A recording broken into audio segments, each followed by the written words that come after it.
So UFC 300 is like right around the corner now. I mean, it's happening in a few weeks, and I've seen some people do this where they're making tier rankings of every single fight that's on UFC 300, and I thought it was kind of fun to kind of go through all the fights and like talk about them, and obviously put them in tiers. I think we all know People's Main Event being the best of the best, and Piss Break meaning just absolute trash. Now, I kind of want to get into like a really good fight to start off, and something that isn't the People's Main Event, but is something that a fight that I'm really looking forward to, and that's Deiveson Figueiredo and Cody Garbrandt. I love this fight.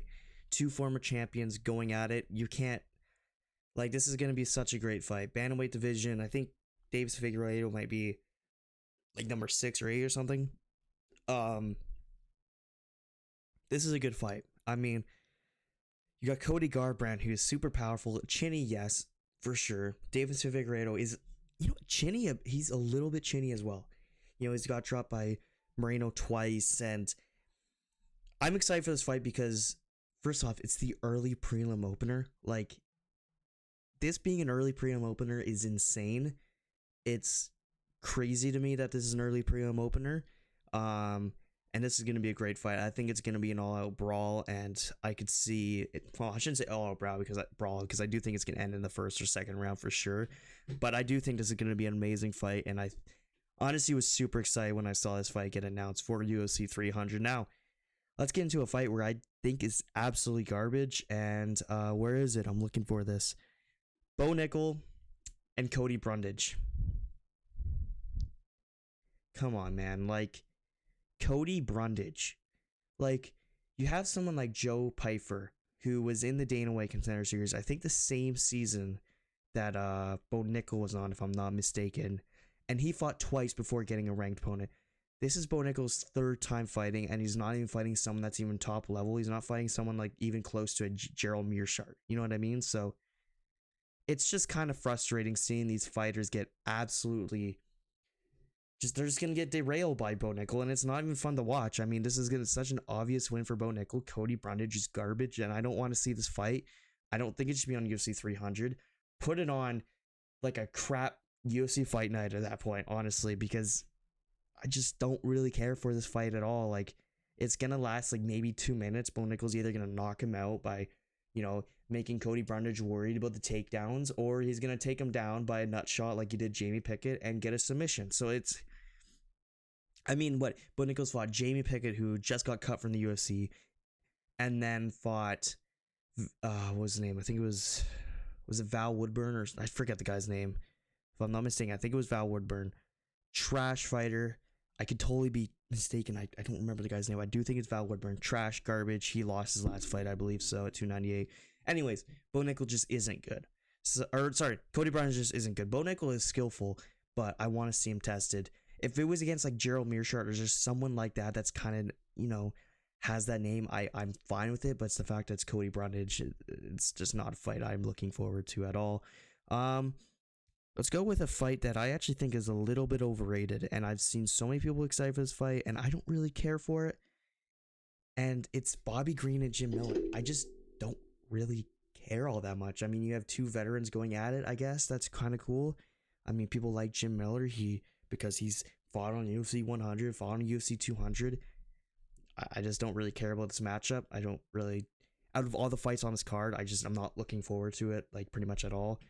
I mean, it's a good matchup, but maybe if it was on UFC 300, such a stacked card, I would maybe prefer it, but it's just, I don't know, I think it's just something I'm not looking totally forward for. So, and I think that's kind of understandable, and I know people love Jim Miller and love Bobby Green, and I mean, they're fun fighters, but I just personally do not really care about the fight.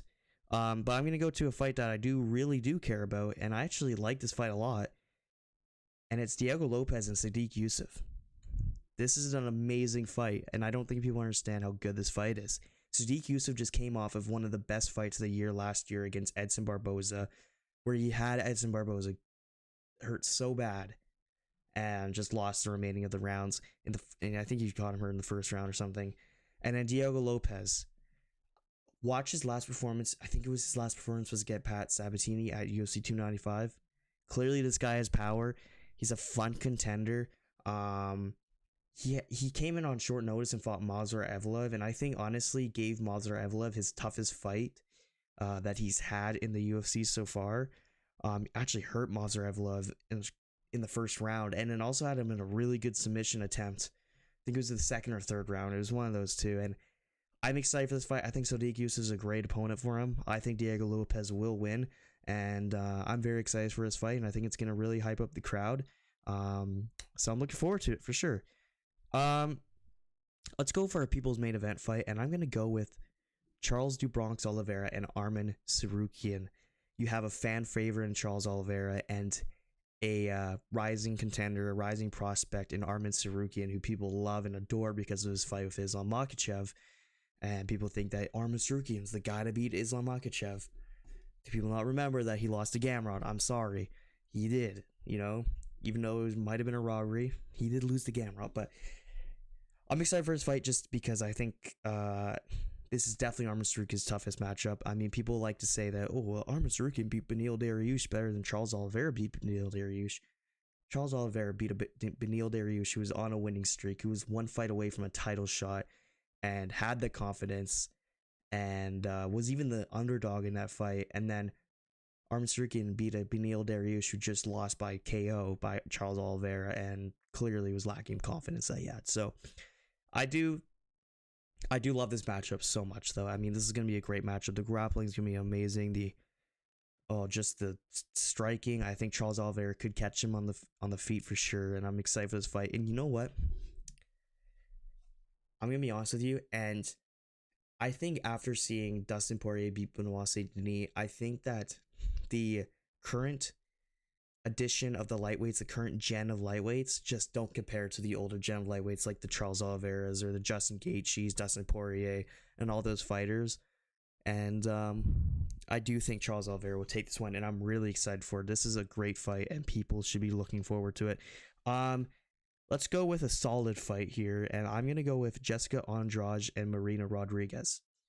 An amazing female matchup. I actually think that this is probably the best female fight on the card. I think this is a great matchup. But my one gripe with this matchup is that it should be on UFC 301. Because both Jessica Andrade and Marina Rodriguez are Brazilian fighters. But let's just not talk about that. Let's just, this webpage is using... I don't care about this webpage. Anyways, sorry for the interruption, the MacBook is being disrespectful, but Jessica Andrade, Marina Rodriguez, it's going to be a fun fight. You got Jessica Andrade, super powerful. I mean, watch her fight against Mackenzie Dern, dropped her like 18 times. Marina Rodriguez, great standing. I think her last fight was against... Her last fight was either against... it was against Verna... It's like Verna Jandarova or something, and she kind of just got out-grappled. I can see Andrade grappling with her because I do think that she can get caught on the feet, especially if she fights like she did against Yan Xiaonan. You don't want to do that with Marina Rodriguez, but I could see this being a very fun stand-up fight, and this should be on the UFC 301 main card, but whatever. Let's go with a... What do I go with here? Let's go with this fight right here. Aljamain Sterling, Calvin Kattar. I'm going to put it above Sodiq Yusuff and Diego Lopez, but behind Cody Garbrandt and Deiveson Figueiredo. I love this fight, and I love it because I actually think Calvin Kattar is such a fun matchup for Aljamain Sterling. I think it's going to be a tough matchup for Aljamain Sterling. I mean, people must have forgot Calvin Kattar got robbed against Josh Emmett. He won that fight. And then I forgot what happened. He got injured against Arnold Allen in like the second round. So I'm not going to put that against him. I mean, it's kind of like a Rafael Fiziev, Mateus Gamrot kind of thing. You know what I mean? It just happened, and Arnold Allen got given the win. But I do think Calvin Kattar is really good, and I think that one of my performances I always like to bring up for Calvin Kattar is the Giga Chikadze performance.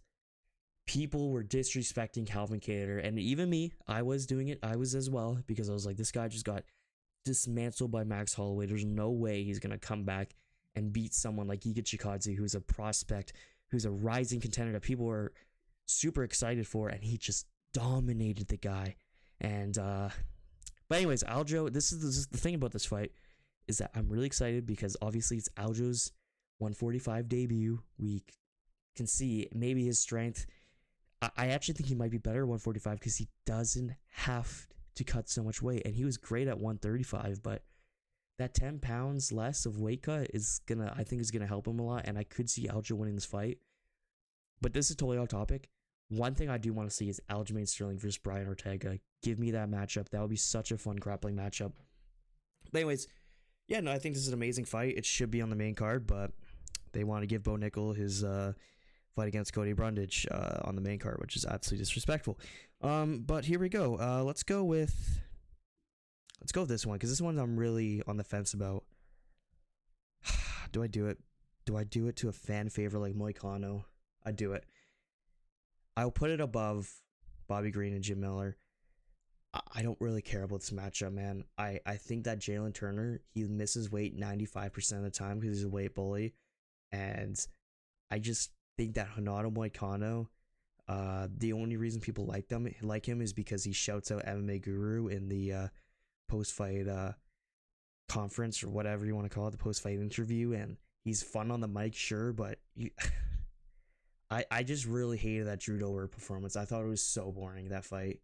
And the thing about it is because my least favorite type of grappling is when you just hold on to the guy for dear life and just do nothing with it. And that's kind of what Renato Moicano did. So I can see that fight being like that because he cannot strike with Jalen Turner. Jalen Turner will knock him out if they strike. He will. He's super powerful. He will knock him out. So that's why I can see this fight just being a boring clinch fest, and I'm not really totally excited for it. So I'm putting it on meh. It's meh. You know, it's such a mid fight in my opinion, and people can say what they want to say, but I just don't really care for the fight. I'm gonna go with another solid fight, and I'm gonna go with Yan Xiaonan and Zhang Weili. Now, when this fight got announced, obviously I was pretty upset about it because, you know, we waited 3 hours for Dana White to announce a fight, and it happens to be Zhang Weili and Yan Xiaonan. I still don't think it should be on UFC 300. I think that it was perfect for a UFC Fight Night main event in China. And I think they really, really fumbled the bag on that one. But that being said, I do think it's a good matchup. I mean, you got Zhang Weili, who's super skilled. Yan Xiaonan is gonna get out grappled in this fight. I think that Yan Xiaonan only has striking. I think that she got lucky with her fight against Jessica Andrade. I know. I think it's because I don't know if Jessica Andrade came in with an injury of some sort or something like that. But the fact that she's never fought like that before, and so it makes me feel like she was trying to get out of there quickly by knocking out Yan Xiaonan. And I don't really rate Yan Xiaonan that much. I think that she's going to absolutely get dismantled in this fight, and I think it's going to be a grappling 5-round fight. But I do think it's a this is a good fight. I mean, this is it, for the strawweight title. This is what the matchup that was supposed to happen. This is the matchup that was deserved. Yan Xiaonan deserved the title fight against Zhang Weili. So that's why it's a solid fight, because it's deserved. If it was like Zhang Weili versus, I don't know, Mackenzie Dern, it would probably be in piss break. But it's a solid fight. I mean, it could be exciting. It could be. I just think Zhang Weili, if she's smart, she's just going to out-grapple her. But I'm going to go with actually my least favorite fight on this card. And I think it's kind of obvious when you look at the matchups we got here. And it's Holly Holm and Kayla Harrison. I don't care about Kayla Harrison. I don't care about Holly Holm. And this fight is a tragedy. I mean, how is Kayla Harrison even going to make 130? Like 135, sorry. When she literally weighs in at 155 in her fights in PFL. And the fact is, she lost to a bum in PFL. Now she's going to the UFC fighting an old person like Holly Holm. Dude, Holly Holm clinches up against the cage. This fight's gonna be so boring. I don't even want to watch it. I don't even know if I will watch it, honestly. I might skip it. I honestly might skip it. At least with Bo Nickel and Cody Brundage, I'm not gonna skip it because I know it's gonna be a first round finish. This one I know it's gonna be a decision where it's just gonna be like, wow, Kayla Harrison, great job. You beat Holly Holm. Welcome to the club. So I don't really care for this fight that much, and I think that's really about it. I mean, I think a lot of people agree with me. I think this is the worst fight on the card, and I just think it is. I'm gonna go with Yuri Prohaska and Alexander Rakic, and I'm gonna go with solid, and I'm gonna put it in front. I'm trying to get this stupid thing in front here. Come on, buddy. Oh my gosh, this is so stupid. This is sick. This is sick. There we go. Yuri Prohaska and Alexander Rakic. I'm putting at the top of solid. I think it's a solid fight, and I think that's pretty much what it is. I mean, Alexander Rakic hasn't fought since he's fought Jan Blachowicz. Obviously, broke his leg or whatever he did. I don't really remember. I remember watching the fight, but I don't really fully remember what happened. I actually could see Alexander Rakic catching him, but the thing about this fight that's exciting is Yuri Prohaska. That's the exciting part of this fight. Alexander Rakic, and apparently I've heard that there's tension on this fight. I've heard there's past beef, which might be fun at the press conference. So we'll see though. But in general, I think it's gonna be a fun striking match, and I think it's just a solid fight. Not really much else to say. I'm gonna go with Alex Pereira and Jamal Hill, and I'm gonna put it at the top of amazing if it will let me do it. There. Oh, I had it for 2 seconds. Oh, you absolute. There we go. It's an amazing fight. I am a little disappointed that is the main event of UFC 300, and I say this only because Dana White was like making out that this main event was going to be something out of this world, something that we were not expecting, and we all knew this fight was going to happen. I almost preferred this fight being on UFC 301. Anyways, yeah, no, this fight's amazing though. I mean, it is an amazing fight. Like, I'm still super pumped up for it. I'm gonna be excited for it. Yeah, I mean, you got Pereira, who's becoming a absolute star, and Jamal Hill's being really annoying on Twitter, and I kind of want to see him get humbled a little bit. That's kind of what I'm hoping for in this fight. I'm getting kind of annoyed at Jamal Hill, and I was a big Jamal Hill fan, man. Like, I was a big Jamal Hill guy. I cheered for him against Glover. I was a big Jamal Hill fan, and then his Twitter days are just really starting to struggle. Yeah, I'm just really struggling looking at his Twitter every day. But anyways, but it's a solid fight. It's gonna be fun. I think it's gonna be a full stand-up fight. I don't think Jamal Hill's gonna do any wrestling, and I mean, he might, but I don't really think his wrestling's that good. So, and I don't know who to take in this fight. That's the thing, is like, Jamal Hill is still really good, but I think that Pereira can light him up with leg kicks, man. Ooh. But it's a good fight. I'm excited for it. I'm really excited for it, but I just do not think it's the best fight on the card. But I do think the best fight on the card is Justin Gaethje and Max Holloway. This is the best fight on the card, 100%. And now people want to be angry about it because, it should be Justin Gaethje fighting Islam and blah, blah, blah. I do agree at some points, but we needed a really fun fight that's going to be an absolute war on UFC 300, and they answered with this. This is an amazing fight, and the fact that people are complaining about it is insane to me, because this fight is literally, like, this fight, it's impossible not to be exciting. That's the thing about it, and I cannot wait for this fight. I'm going to be, like, shaking my balls off when this fight's going on. I'm so excited for it, and this is almost, to me, worth the $80 on the pay-per-view. Honestly, that one fight there. But if that's the thing. I would honestly spend $80 just to watch Justin Gaethje and Max Holloway fight, and I love it, and I'm super excited for it. I said a voice crack, and I think I don't understand why people are hating on this fight. I've seen, like, Lucas Tracy and stuff. Oh, this fight isn't very good. I'm like, what are you talking about? Like, you just want to make hot takes and be hated by the internet. And if you don't think that this fight's going to be a banger, then you're absolutely out of your mind. And yeah, I think that this is my tier ranking of the UFC 300 fights. Obviously, Justin Gaethje, Max Holloway being the best fight on the card, and Holly Holm and Kayla Harrison being the worst. But to be honest, though, this entire card, if I have to give it a ranking, is probably a 9.5 to a 10 out of 10. And I think the only thing I would trade out is Bo Nickel getting a better opponent and scrapping Kayla Harrison and Holly Holm and putting on for example, I saw today Edson Barboza versus Lerone Murphy got announced for UFC Fight Night. I would love that on that card. I mean, you could have something exciting like that, but it's fine. I still think this card's amazing, and I don't really think there's much I would change about it except for those two things. So, yeah, bye bye.